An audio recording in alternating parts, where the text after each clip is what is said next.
Hello. I'm actually, this is my first video in a long time. I'm actually sitting in the spot where my old table used to be. Used to be here. It got sent to the same place as the old brown cabinet. Oh, it's not actually, it's going to be sent there, but it's now sitting in my garage. Very heavy. Really heavy. I knackered it. Had to wheel it out to the garage, but that's irrelevant. This is about board games. I watched a video by Shockz about a month ago now, I think. It was really entertaining. He was up in his loft and he found a whole load of old board games, and it was just a big nostalgia trip. It took me back to sort of the Saturday morning telly, or seeing all the adverts, so obviously all the ones I'd never played, but also all the ones I had played. It took me back to good times. But this is going to be quite awkward. Quite awkward. Please excuse the dirty carpet. It's boiling. I hope this is light enough actually. I think it should be. I've got my back to the sun at the moment. My back's roasting because it's hot today. But I've got a shitload of board games. I just dug them out. And it's quite good actually. I've enjoyed looking through them all. I gave myself a good laugh. This might take a while, so I'll crack on as quickly as possible. I'll try and be as quick as possible. A lot of these are pretty standard stuff. There's not so much like unique stuff here, stuff that you wouldn't have seen before. Maybe one or two. I doubt it actually. But and looking at it, it's all battered. Really, just we didn't look after our shit. We did not look after our shit when we were kids. I mean, thinking back to Shockz's video, and I think Psycho Fox's before it, his stuff looked it was really nice and well looked after. Now, this isn't, and this first bit I'm going to show you is a prime example of that. You know, if they weren't destroyed to buggery, they're drawn all over. And this is Shockz actually had one of these. I remember mentioning it to him. It's Coppet. We have got the box and all the rest of the bits, but other than I didn't even bother because it's all just, I don't know, it's just bits. But I really got this because I've got a bit creative, and obviously it's me because I've signed my name, so there's no getting out of it. All this graffiti is me. It's Coppet. I think yeah, I mean Shockz had one of these. It's a slightly newer version of this. But this is old. This isn't old. It's Spears Games. But I've got creative here, and I've blacked in with biro all of the letters on there you can see there, all the letters on the front, so that, and left all the ones that spell the word fart. And on the bottom line as well, for 2 to 6 players, aged 6 to adult, fart, and a fun from start to end game, fart. And obviously I've signed my name, so there's no getting away with it. Spears Games. It's quite a good game if I remember rightly. You sort of chase around the board, and you have to got these little sort of dunce caps like that, and you have to capture your opponent's dunce hats.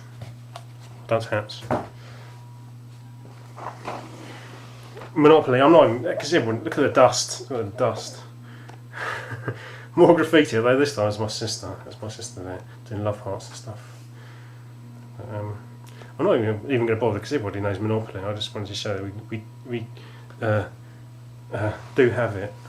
And we did play it. I used to quite enjoy Monopoly. I think I only really understood how to play it later on in life. Just buy everything you land on, and essentially. I can remember playing with my friends and they bought everything I landed on and ended up winning. You know, don't bother saving money when you play Monopoly. I always wanted to be the car. Boring, I know. Or the hat. I don't know what it says. Maybe I reckon they should do a psychological study about what it says about what Monopoly piece you choose. Or maybe it was based on something like that anyway. I'll try not to give these away. Here! Hero Quest. Hero Quest. Go! I don't think I've ever actually played this properly. My mate had it. I've never played my one properly. My mate had the game, and he played the Dungeon Master. And I think we took it in turns to play Dungeon Master, but we were the most benevolent and lenient Dungeon Masters ever. ever, and we were just, if there was a trap, or anything like that, but didn't bother rolling dice, just let our companions off. Yeah. So it's just full of stuff. Like I said, I never played this properly, or not this version. No, actually, no, I never played it properly. I just played through all the quests with my mate on his version, and just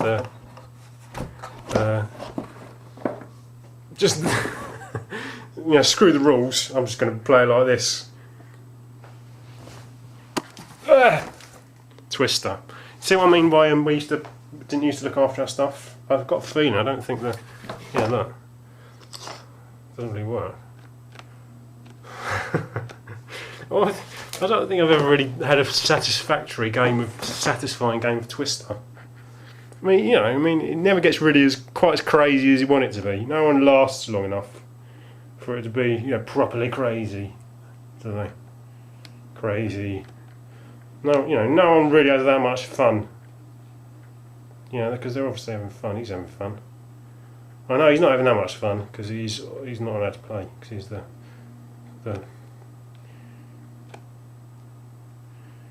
Does anyone want to get that close to their mum when that age? And those little kids, 70s kids. Take your shoes. Always take your shoes off. Take Twister wherever you go so that everyone can join in the fun. Yeah. This one's probably, I don't know, this is Connect 4, everyone's played Connect 4. Competitive, this game will make you competitive, won't it? You know, I won't try and big myself up. I'm not the best Connect 4 player. I do seem to remember in the past losing more than I win. And I always hate people that beat me. But he's enjoying himself. That's a lie, actually. No one's that happy. Turn that to a frown, just a sort of determination. He's better win though. Maybe that's why he's happy. Connect 4. I won't get Connect 4 out. I've played big Connect 4. That's always good fun. But then it's embarrassing. You play in the pub, and it's giant Connect 4. And it's embarrassing when you let the counters out at the bottom, and it makes a big clatter, and everybody looks around to see you've been playing big Connect 4. Now this one was mine. I think this was a Christmas present or a birthday. No, actually it's a birthday present. Question of Sports. I used to religiously watch Question of Sport. Roger Black. I've got a mate whose real name's Will, but it looks like we call him Styler. Looks like Roger Black. It's Chris Akabusi. I did the Great North Run a few years ago. Chris Akabusi was taking part. I beat Chris Akabusi. I must have overtaken him during the run, and because he started a good 15 minutes ahead of me, I overtook him during the run, and sort of my time was about 15 minutes, at least 15 minutes faster than his. So Ian Botham, probably the most conservative sporting hero that the UK's ever had, and. Adrian Hadley, is that? Anybody rugby fans? I don't know. Tell me better. Tell me otherwise. Mark Hughes, Barcelona, when he was there. Fatma Whitbread, Stefan Edberg, and I don't know who that boxer is. Who's that boxer? I don't know. That's Canadian. That Canadian flag. It's not Lennox Lewis. Not a really young Lennox Lewis, is it? But no, it's basically answer sporting trivia. If in doubt, the answer's Martin Cooper. Martin Cooper. That's my go-to obscure answer to anything on Question of Sport. Martin Cooper. He won a gold medal in the Olympics in I think it was 84. I think it's 84 in shooting, sort of pistol shooting. Malcolm Cooper, not Martin. Malcolm Cooper. Martin Cooper was an old boss of mine once, long time ago. But remember that, Malcolm Cooper. There's another game that never got played properly. Was always sort of abused. Lost Valley of the Dinosaurs. Now this one's quite good fun. It's just lots of different shit to set up, but it's got like a little Aztec temple there and all these dinosaurs. And it's got like a... This is what you could do. This is where it used to get abused. I don't know what I'm looking at now. So I don't know where I'm pointing, but... So you get bullets and stuff, and you have all these little dudes like that, and you just... where's the board? Where the fuck is the board? Is it underneath? Oh, it's got to be, isn't it? Where is it? Where's the board? It's got to be. Oh, yeah. Anyway, I won't get it out because it takes bloody ages. It's just lots of bits. But I think the idea was... I'll show you that instead. The idea was you had to... I think you had to escape. Did you? Can't remember. You had to escape from somewhere. But then you could get attacked by pterodactyls or dinosaurs, and you could fire bullets. You couldn't actually kill the T-Rexes, but you could fire bullets at them and move them a space further away. Then you could abuse it with the pterodactyl because you could pick up your little soldiers, your little explorers, and you can move them wherever you like, so you could escape. I think that was the idea. You have to escape. I don't think you had to collect anything. No, gold. You had to get gold. That was it. Yeah. So, like I say, you probably tell I never played it properly. There's always cards like this to you know, just it was I don't. Yeah. I won't go on about it. Like I said, it's a Subbuteo.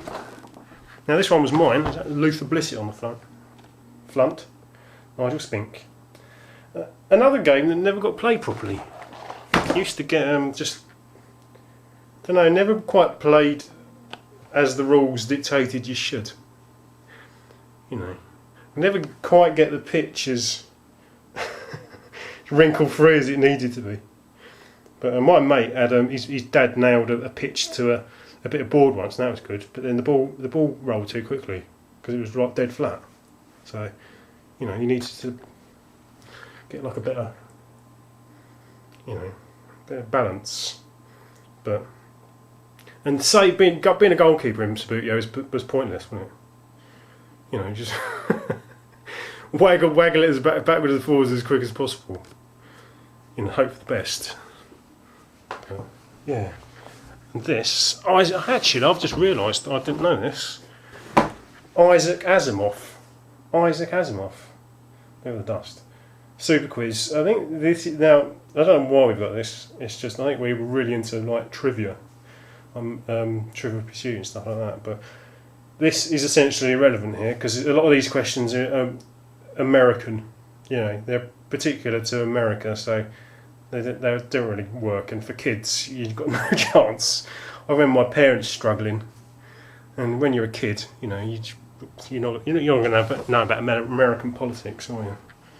So, got some more. Now this one, we get to the good stuff now. This was my sister's, remember this? Now it's slightly broken now, as you can see. This is another one that hasn't stood the test of time. And you've got these like question sheets there. That's it, I remember you do it now, I've just remembered. Right. He should have, this is the thing really, he should have like a little like pointer, sticky thing.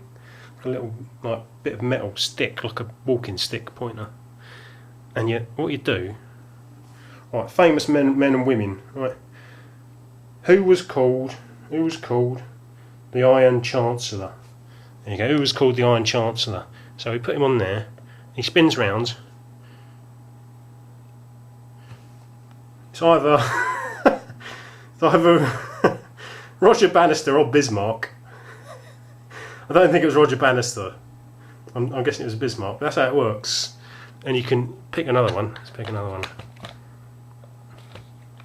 Who devised wind force scale? I think that was that. No. Who devised wind force scale? That's sort of right, I think. It's not Wellington or Sir Frank Whittle. He was the land speed dude, wasn't he? It was Admiral Sir Francis Beaufort. See, it works. See, it's called that's why it's called the magic robot. It's magic. See, it's basically you have to answer the questions, and then the robot gives you the answer. So it's brilliant.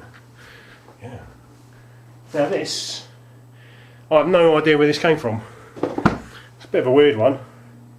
Spanish football monopoly, and it's not just normal Spanish football. It's Spanish national team football monopoly. A bit weird. I can't speak Spanish, so I've never played it. I don't know where it's come from. Let's see if I can open this up with one hand. And basically, you've got Spanish national team players who are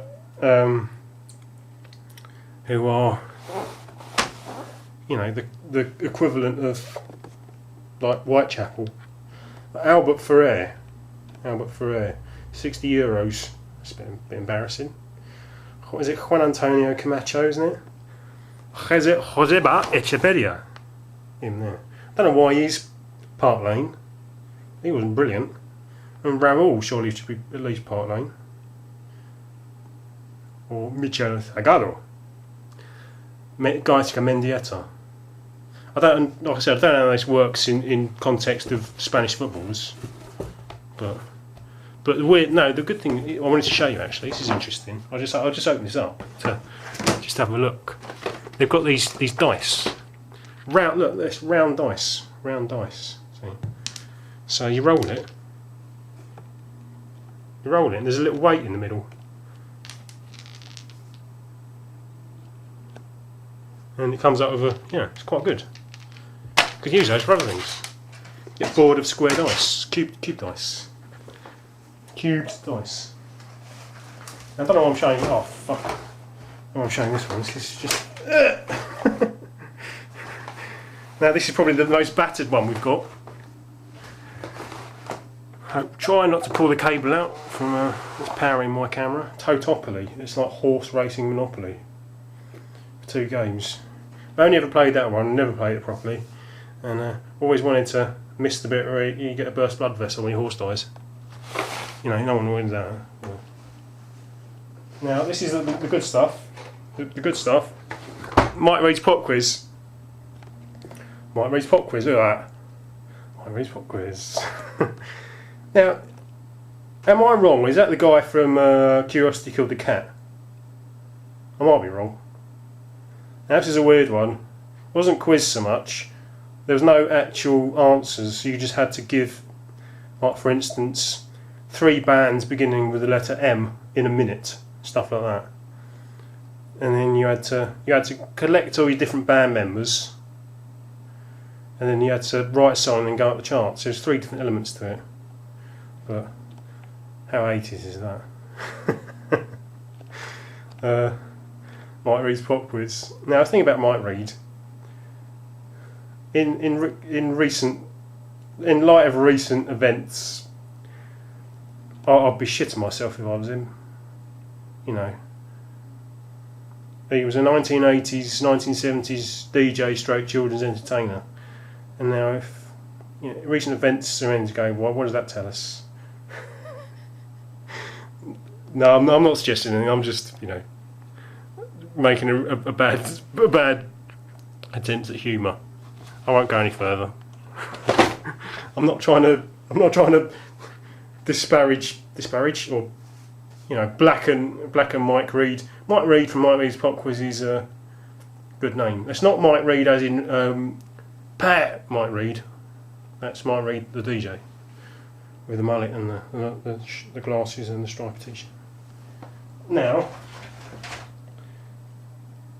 the game everybody loves. Guess so.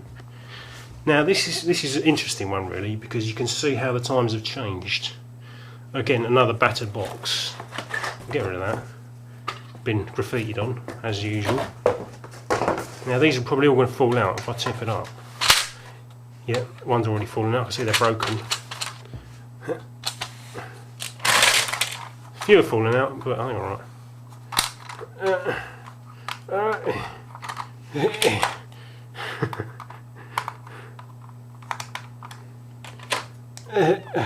Just talk about yourselves. Now, here we go. Here we've got Paul, Peter, Eric the bus driver, Richard, Bernard. Oh, he's got a Bernard, a weird hat. He looks like he's sort of like a Cossack. George, or miserable bastard, Tom. Now, you might notice something about this. Philip, bloody hell. You might notice something about this. Rusty Lee, but white. It's quite non-representative, isn't it? It's a bit white. It's a ball game for white people. So, you know, it doesn't really encourage anybody other than white people to play it. You know, something. Go through the door now. Alex, go yourself attachmates. You were going to do Movember, weren't you? Who else we got? Herman. I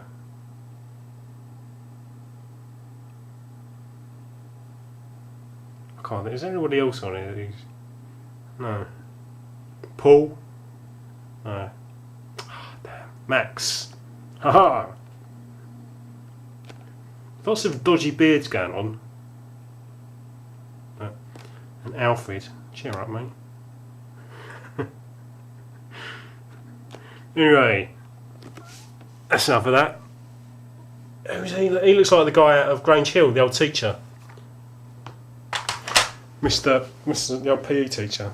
He went down the zip line. Oh, here's Coppet. Found Coppet. Here you go. Not that there's anything interesting in there, just dust and bits. Now, I'm going to have to cut it to show you this, but I'm going to get the box out because you'll want to see this in action, this one. Escalado. If anybody's played this is brilliant. This is Escalado. So I'm going to cut here and then set it all up and give you a demonstration of this little beauty. So meet me back here in a couple of seconds. See you later. Okay, we're back. Here we are. This is what it looks like. This is it's brilliant. This thing. It's you have to anchor it at one end and pull it taut, and then you wind this thing, and it sort of vibrates, and all the metal horses move down the track like that. You have to negotiate the obstacles. You have to go this line here. Well, as you can see, yellow probably isn't going to win. He's lost 2 legs. But he's still standing, so I'll give him that. There should be a black horse as well. Don't know where that's gone. That's not a racist thing. I haven't just, you know, committed racial genocide and got rid of the black horse. Actually, I'll stop talking about it now. It's just gone missing. But there you go. Idiots. Right, I'm going to show you this beauty in action, so try and get you a good vantage point. Can you see it there? See it there? How does that look?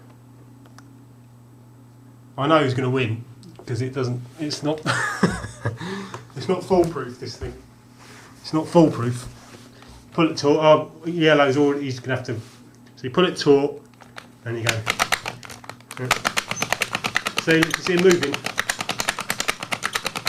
I already know it's going to win because one of the lanes is quicker than the other. Come on! It's actually closer than I thought it was going to be.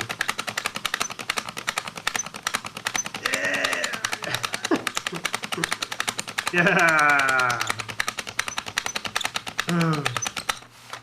That's it. I bet this is worth waiting.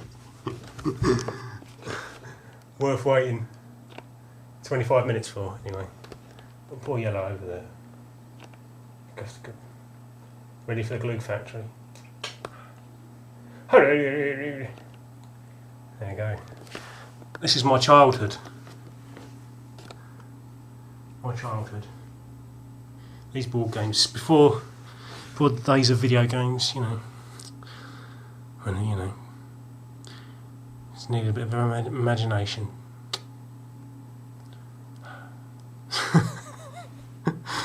Oh dear me, thanks for watching. There'll be some probably better videos coming along soon. See you later.